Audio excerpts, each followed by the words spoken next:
আগে পুজো হতো 4 দিনের, 3 দিনের, 5 দিনের। সেখান থেকে 2012 সালের পরে, 2014 সালের পরে মন্দির হয়ে গেল। এটা পুরোটাই বাড়ির পুজো ছিল।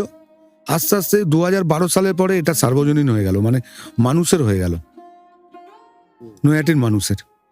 এবং আবেগটা এমনই জায়গায় পৌঁছে গেল, মানুষ আর বড় কালীর উচ্চারণ করতে, এটা আবেগের জায়গা। মায়ের কাছে যা চাইছি পাচ্ছি, তাই বড় মা বলি।